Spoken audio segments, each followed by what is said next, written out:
Hello, welcome to the Center for Parenting Education and our webcast called Partners in Parenting, Working Together as a Team. In the first session of this topic, we talked about why creating this parenting partnership can be so challenging.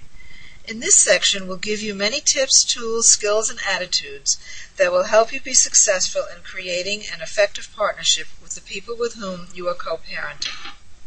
As we go through the general guidelines and communication techniques for team parenting, think about the team parenting you are doing, how the tips may apply in your situation, and how you could use them more effectively. Some of our general guidelines for team parenting include setting aside a time to discuss what's been going on and to plan strategies for the upcoming week.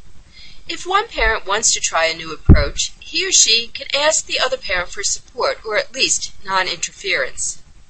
We can also accept responsibility when a problem arises and not defer to the other person by saying, "Just wait until the other parent comes home." Don't butt into a situation if the other person is handling it. After problems have been solved, allow time to process the interactions, to give suggestions, praise, support, and constructive criticism. And when and if possible, resolve differences of opinion in private, not in front of the child.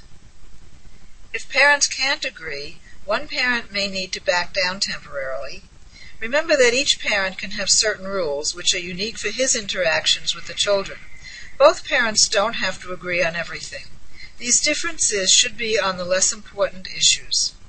Parents can also go along with each other on some issues in exchange for support on other issues.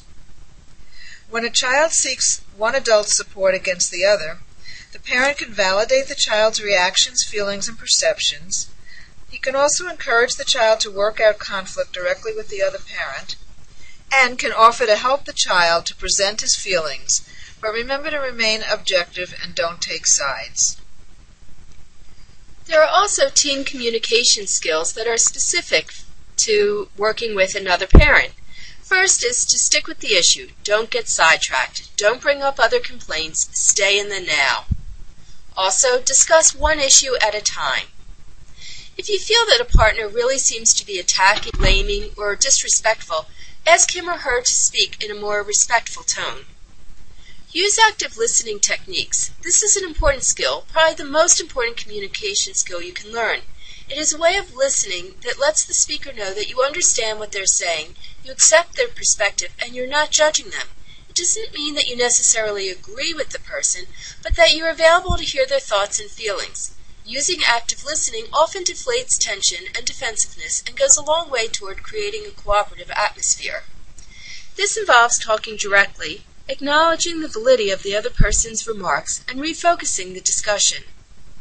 You can also use I messages, which is a way to express how you feel about the situation. It is a way to communicate your thoughts and feelings without blaming or attacking or judging the other person. This involves remaining calm, clear, and confident, being assertive but not aggressive. Don't challenge every argument that is presented. Don't argue over details. Don't give excuses. Don't feel hurt that your partner has a different perspective.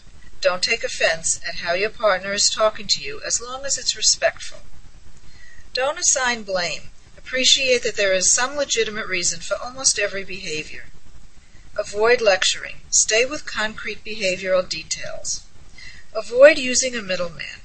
It's important to talk with your partner directly, not through the children. This is good modeling for your children, and it helps eliminate opportunities for children to manipulate their parents, to play one against the other, or to take on inappropriate responsibility as a mediator between the parents.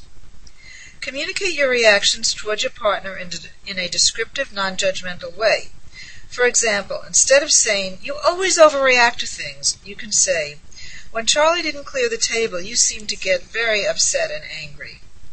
When you receive a negative general statement from your partner, ask for more clarification and specifics. For example, if your partner says, "You don't spend enough time with the children," you could ask, "What do I do that makes you think that?" Or, "Have you noticed that under specific circumstances or at particular times?" Or, "How long have you noticed that?"